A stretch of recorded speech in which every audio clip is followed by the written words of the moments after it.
Hey Bobcats, welcome back for Chapter 2 of Survival Tales. This is from Mutt's perspective. It is Wednesday, April 10th, 1912.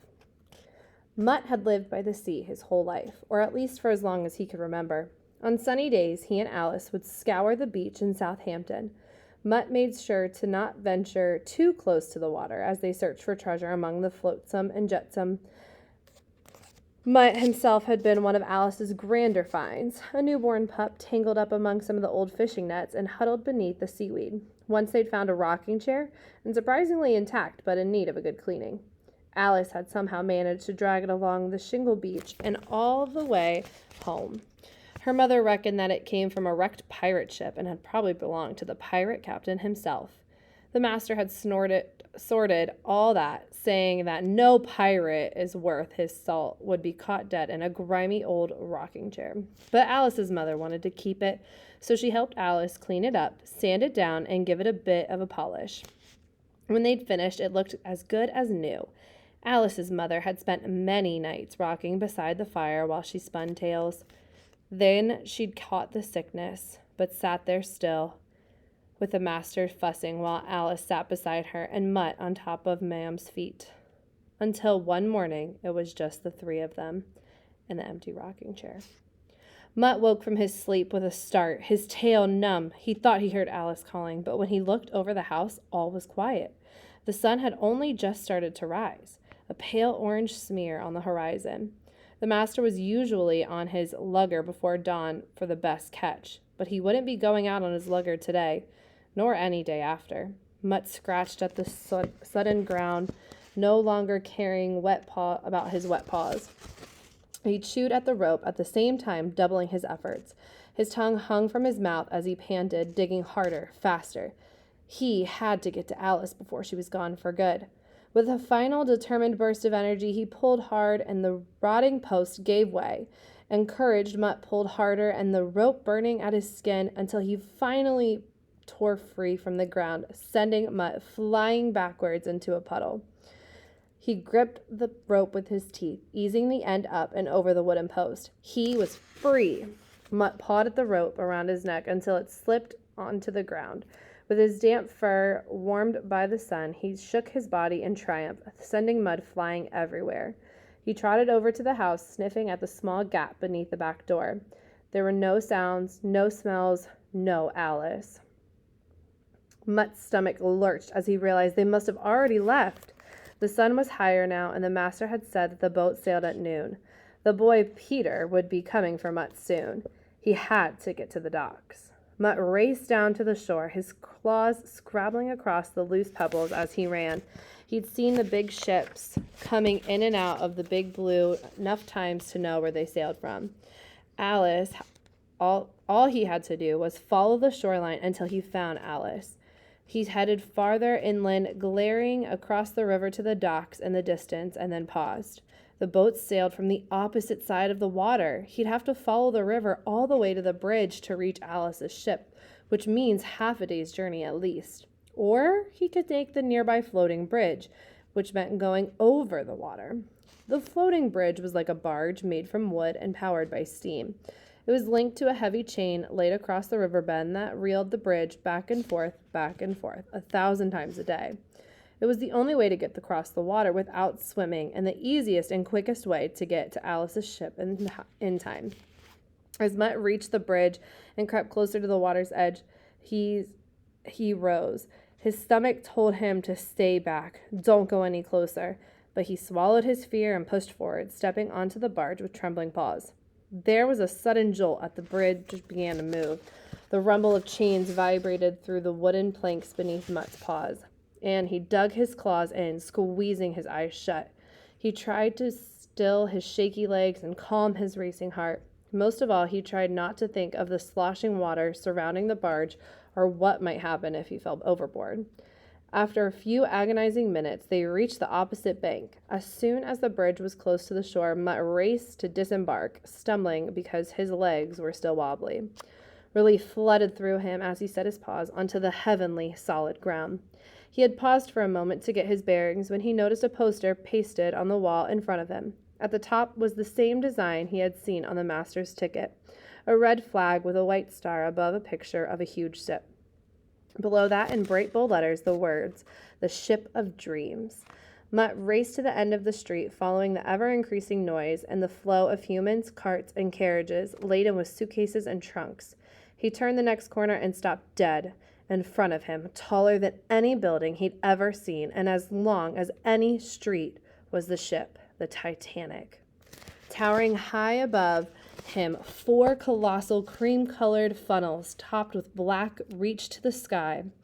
All around, humans bustled, loading the ship with crates and passengers' belongings, saying goodbyes, admiring the breathtaking sight of the world's biggest ship. Mutt wove his way through the crowd, around legs and trunks, trying to sniff for Alice. At one point, he thought he saw a flash of her red hair, but it was wrong. "Third class this way," a voice yelled above the commotion. Mutt's ears picked up. The master had told Alice that they were traveling in third class. He followed the voice to where a line of humans waited at the end of a long walkway. It led from the quayside to an open door in the lower part of the ship. Many of the third-class passengers had only one bag. Others had nothing but the clothes on their back and a piece of paper in their hand, their ticket to a new life. A world away from the vast trunks and packages that the first-class passengers had. At the front of the line, a man in a black uniform and a hat carried out checks to third-class passengers' hairs, eyes, and teeth. One by one, the humans stepped up to be examined before being allowed on board. It reminded Mutt of the way Alice sometimes checked his fur for fleas, and wondered if the humans were doing the same thing. Mutt sneaked alongside the line, glad he couldn't see the water, and he paused, taking a deep breath as he steeled himself to step onto the steamer, telling himself over and over that he could do it. He could get on the boat. He could go onto that water. He would do it. For Alice. He would cross the big blue 1,000 times over if it meant that he would be with his girl. Mutt continued on, hiding behind a large lady who had particularly wide, long skirt and bloomed around her legs like a flower. As she moved, so did Mutt. He darted behind her skirt, keeping low to the ground and as close to the woman as he dared. She reached the front of the line to be checked over, and Mutt stayed as still as he could, barely daring to breathe. "Go ahead," the man said. Mutt peeped out from the hem of the skirt, and at the same time that man checked his pocket watch, catching Mutt's eye. He frowned and then held out his arm, stopping the lady in her tracks. "No dogs allowed," he grunted, nodding at Mutt. The woman blinked, then let out an ear-piercing shriek as Mutt peered sheepishly back up at her.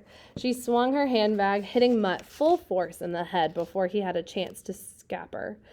With a low whine, Mutt turned and ran as fast as he could back down the walkway, the woman's high-pitched squeals echoing after him as he hid among the bales, sacks, and barrels of the quayside. There had to be another way onto that ship. It would be sailing soon, and it couldn't leave without him. He had to get to Alice. Mutt glanced around desperately, his head throbbing and his body shaking as he took a peek to the walkway again. The uniformed man's back was turned, and Mutt seized his chance. There was no more time to think or worry or plan. He couldn't give up now, not when he was so close. He bolted between the legs of 2 humans, swerving around a small boy who tried to grab his tail. Almost there, almost there. I almost made it, Mutt was thinking, when out of nowhere, a burly docker with a very large, pointy hook stopped right in his path. Mutt barely managed to come to a stop before turning his tail and retreating to his hiding place among the crates, not sure that he had the strength or nerve left in him for another attempt. There he lay on the ground, panting, frantically trying to think of another way onto the ship. "That didn't go too well, did it?" a small voice said with a snicker. Mutt almost jumped out of his fur. He spun around, startled to see who or what had spoken. "If you want to get on that ship, you've got to be a bit smarter than that," the voice said. "Who's there?" Mutt barked. A sharp, tangy smell hit his nose, along with something more familiar, the earthy scent of freshly dug vegetables packed into the crates nearby. Beneath that was something that made Mutt's stomach churn, the dank and rotten smell that came with sickness and disease and dead things. Rats. "Up here," the voice said. Mutt bared his teeth, looking to see the 2 beady black eyes peering back at him from atop the crate. "I suppose," the rat said, "I could help you."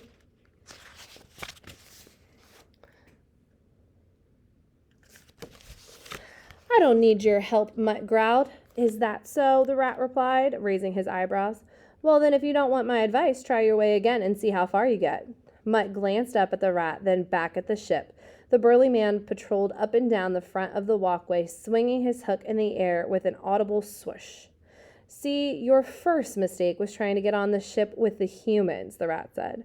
You are not a human, and unless you're one of those well-to-do pampered pets, he looked at Mutt over and crinkled his nose, which obviously you're not, then you have no chance.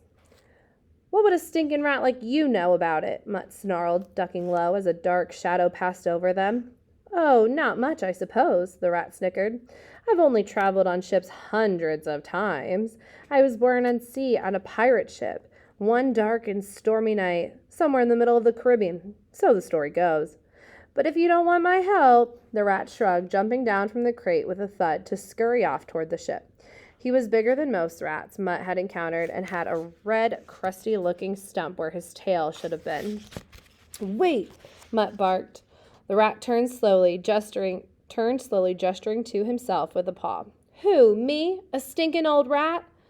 Mutt held back the growl building in his throat. Every part of him wanted to pounce on that rat and rip him to pieces, but he needed to get onto the ship. And if a rat could help him do that, he couldn't be fussy. Yes, you. The rat grinned. I'll help you if you say please. Just tell me how to get on the ship, Mutt snapped. I need to find my human.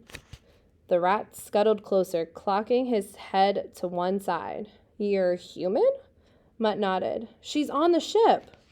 Are you sure she wants you to find her? After all, if she wanted you with her, she would have taken you, like that one there. He jerked his nose toward a well-dressed lady who was carrying the most ridiculous-looking dog Mutt had ever seen. It had fluffed-up white fur and a pink bow around its neck. Dogs like that gave Mutt a bad name. She would have taken me if she could, but she's in third class. It's not allowed, Mutt explained. He paced back and forth, getting more and more desperate by the second as he watched the final passengers board. He paused as a thought occurred to him. Why do you want to help me? The rat winked. I might ask you to repay the favor sometime. Mutt narrowed his eyes at the rat, but he didn't have any other options. Fine, he sighed, wondering what kind of favor a rat could possibly ask for. The rat gave Mutt a sly, toothy grin. How do you feel about small, dark spaces? I wonder what the plan is to get him on the ship. We'll have to wait and see in Chapter 3.